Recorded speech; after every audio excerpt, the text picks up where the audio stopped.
Our channel. నేను మీ జయశ్రీ. అందరూ ఎలా ఉన్నారు? బాగున్నారా? నేను కూడా చాలా బాగున్నానండి. సో ఈ రోజు హెయిర్ కేర్ సిరీస్లో డే 2. ఎస్టర్డే వీడియో ఎవరైనా చెక్ చేయకపోతే చెక్ చేయండి. So hair spa video. Hair spa చేసుకున్నాక హెయిర్ షైనింగ్ చూసారు కదా, ఎంత హెల్దీగా ఎంత షైనింగ్గా ఉందో. సో హెల్దీ హెయిర్ మీద హెయిర్ ట్రిమ్ చేసుకుంటే నెక్స్ట్ మనం తీసుకునే హెయిర్ కేర్ అనేది ఇంకా హెల్దీగా ఉంటుంది. సో దానికోసం ఈరోజు నేను మీకు హెయిర్ ట్రిమ్మింగ్ వల్ల వచ్చే బెనిఫిట్స్ ఏంటి, అలాగే పర్ఫెక్ట్గా ట్రిమ్మింగ్ చేయకపోతే వచ్చే నష్టాలు ఏంటి అనేది క్లియర్గా చెప్తాను. సో ఇంకా లేట్ చేయకుండా వీడియో స్టార్ట్ చేసేద్దాం. ఫ్రెండ్స్, మీలో ఎవరైనా ఇంకా మన ఛానల్కి సబ్స్క్రైబ్ చేసుకోకపోతే ప్లీజ్ సబ్స్క్రైబ్ చేసుకోండి. మీరు మన ఛానల్ని సబ్స్క్రైబ్ చేసుకోవాలంటే కింద రెడ్ కలర్లో సబ్స్క్రైబ్ అని ఉంటుంది, అది ఒక్కసారి క్లిక్ చేస్తే సరిపోతుంది. సో ఫ్రెండ్స్, ఈరోజు నా హెయిర్ని నేను ట్రిమ్ చేస్తున్నాను. సో ట్రిమ్మింగ్ అయిపోయిన తర్వాత మనకి దాని ప్రాసెస్ వల్ల బెనిఫిట్స్ ఏంటనేది తెలుసుకుందాం. ఫ్రెండ్స్, కరెంట్ నా హెయిర్ లెంత్ అయితే ఇలా ఉంది. So current hair length cut చేయకముందు ఇంత ఉంది. సో అరౌండ్ నాకు హాఫ్ ఆఫ్ ద థై వరకు వస్తుందండి. ఇప్పుడు నేను 3 ఇంచెస్ వరకు కట్ చేపిస్తున్నాను.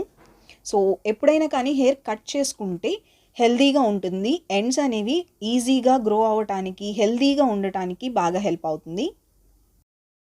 ఫ్రెండ్స్, మీలో చాలామంది ఇప్పటికే ఇన్స్టాగ్రామ్లో నన్ను ఫాలో అవుతున్నారు. మీ పిక్స్ నాతో షేర్ చేసుకున్నారు. ఇన్ కేస్ మీలో ఎవరైనా నన్ను ఇన్స్టాగ్రామ్లో ఫాలో అవ్వకపోతే ఇన్స్టాగ్రామ్ లింక్ నేను ఇక్కడ చూపిస్తున్నాను, అలాగే డిస్క్రిప్షన్లో కూడా మెన్షన్ చేస్తాను. మీరు నన్ను అక్కడ ఫాలో అవ్వచ్చు, మీ క్వశ్చన్స్ నన్ను అడగచ్చు.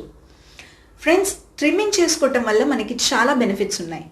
చాలామంది నన్ను అడిగిన క్వశ్చన్, మీ హెయిర్ ఇంత హెల్దీగా ఎలా ఉంటుంది ఎండ్స్ వరకు అని. సో దాని మెయిన్ రీజన్ ట్రిమ్మింగ్ అండి. సో రెగ్యులర్ ట్రిమ్మింగ్ చేసుకోవటం వల్ల హెయిర్ ఎండ్స్ అనేవి చాలా హెల్దీగా ఉంటాయి. సో దట్ మనకి స్ప్లిట్ ఎండ్స్ ప్రాబ్లం రాకుండా ఉంటుంది. సో హెయిర్ ఎండ్స్ హెల్దీగా ఉంటే హెయిర్ గ్రోత్ ఫాస్ట్గా జరుగుతుంది.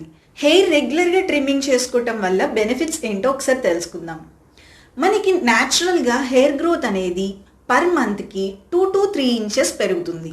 అది కర్లీ హెయిర్ అయినా, స్ట్రైట్ హెయిర్ అయినా, వేవీ హెయిర్ అయినా, ఎలాంటి హెయిర్ టైప్ వాళ్ళకైనా 2 to 3 ఇంచెస్ వరకు పెరగచ్చు. నెక్స్ట్, మీకు ఈ గ్రోత్ని ఇంక్రీజ్ కూడా చేసుకోవచ్చు. మీరు తీసుకునే ఫుడ్ అలాగే మీరు తీసుకునే కేర్ని బట్టి మీ హెయిర్ గ్రోత్ ఇంక్రీజ్ కూడా అవుతుంది. అంటే 2 to 3 ఇంచెస్ కన్నా ఎక్కువ కూడా పెరగచ్చు. రెగ్యులర్గా ట్రిమ్మింగ్ చేసుకోవటం వల్ల హెయిర్ గ్రోత్ కూడా ఫాస్ట్గా జరుగుతుంది. మీరు అబ్జర్వ్ చేసినట్లయితే బాయ్స్ రెగ్యులర్గా హెయిర్ కట్ తీసుకుంటారు. సో వాళ్ళకి హెయిర్ గ్రోత్ అనేది ఫాస్ట్గా జరుగుతుంది. దాని రీజన్ అదే. వాళ్ళకి ఎలాంటి స్ప్లిట్ ఎండ్స్ ప్రాబ్లం కానీ ఏమీ ఉండవు. అందుకే వాళ్ళకి హెయిర్ గ్రోత్ అనేది ఫాస్ట్గా జరుగుతుంది. మనం కూడా ఎండ్స్లో ఎక్కువ కట్ చేయకపోయినా కొంచెం కొంచెం ట్రిమ్మింగ్ చేసుకుంటే సరిపోతుందండి. మన హెయిర్ గ్రోత్ అనేది ఫాస్ట్గా జరుగుతుంది. నేను చెప్పే బెనిఫిట్ తెలుసుకుంటే మీరు ఆశ్చర్యపోతారు. హెయిర్ థిక్గా అవటానికి కూడా హెయిర్ ట్రిమ్మింగ్ అనేది బాగా హెల్ప్ అవుతుంది. సో స్ప్లిట్ ఎండ్స్ రాకుండా ఉంటే మీ హెయిర్ థిక్నెస్ అలానే ఉంటుందండి. ఇన్ కేస్ మీకు స్ప్లిట్ ఎండ్స్ వచ్చిందంటే ఒక్క హెయిర్ 2గా అయిపోయి లాస్ట్కి వచ్చి ఊడిపోతుంది. సో మీ హెయిర్ థిక్గా ఉండటానికి కూడా హెయిర్ ట్రిమ్మింగ్ బాగా హెల్ప్ అవుతుంది. అలాగే మీ హెయిర్ షైనింగ్గా ఉండటానికి, ఎండ్స్ వరకు సేమ్ లెంత్లో ఉండటానికి కూడా హెయిర్ ట్రిమ్మింగ్ బాగా హెల్ప్ అవుతుంది.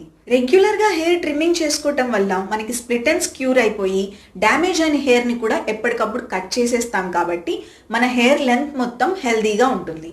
సో ఇన్ని బెనిఫిట్స్ ఉన్నాయండి హెయిర్ ట్రిమ్మింగ్ చేసుకోవటం వల్ల. బట్ హెయిర్ ట్రిమ్మింగ్ ఎన్నిసార్లు చేసుకోవాలి, ఎప్పుడు చేసుకోవాలనే డౌట్ రావచ్చు మీకు. సో హెయిర్ ట్రిమ్మింగ్ అనేది 2 monthsకి ఒకసారి చేసుకోవచ్చు. మీ హెయిర్ గ్రోత్ ఇంకా ఫాస్ట్గా ఉంది అంటే 3 times కూడా చేసుకోవచ్చు. సో ఫ్రెండ్స్, ఇలా చేసుకోవటం వల్ల మీ హెయిర్ హెల్దీగా ఉంటుంది. నేను కూడా రెగ్యులర్గా హెయిర్ ట్రిమ్మింగ్ చేసుకుంటాను. సో ఈరోజు హెయిర్ కేర్ సిరీస్లో సెకండ్ వీడియో ఇదేనండి, హెయిర్ ట్రిమ్మింగ్. సో వన్స్ నేను ఎండ్స్ కట్ చేసిన తర్వాత ఎండ్స్ అనేవి చాలా హెల్దీగా ఉంటాయి. నెక్స్ట్ మనం అప్లై చేసే హెయిర్ ఆయిలింగ్ ప్రాసెస్ కానీ, హెయిర్ మాస్క్ కానీ కరెక్ట్గా అప్లై అయ్యి మన హెయిర్ ఎండ్స్ కూడా షైనింగ్గా హెల్దీగా ఉండటానికి, హెయిర్ గ్రోత్ అనేది ఈక్వల్గా ఉండటానికి హెయిర్ ట్రిమ్మింగ్ బాగా హెల్ప్ అవుతుంది. సో ఫ్రెండ్స్, ఇది ఈరోజు వీడియో. ఈ వీడియోని లైక్ చేసి మీ ఫ్రెండ్స్ అండ్ ఫ్యామిలీ మెంబర్స్తో కూడా షేర్ చేయండి. మీరు ఇంకా మన ఛానల్కి సబ్స్క్రైబ్ చేసుకోకపోతే సబ్స్క్రైబ్ చేసుకోండి. హెయిర్ కేర్ సిరీస్లో జాయిన్ అవటం మర్చిపోవద్దు. టుమారో హెయిర్ ఆయిలింగ్ గురించి తెలుసుకుందాం. సో ఇంకొక మంచి హెల్ప్ఫుల్ వీడియోతో మళ్ళీ కలుసుకుందాం. సో ఫ్రెండ్స్, ఇది ఈరోజు video. Thank you so much for watching. Take care. Bye.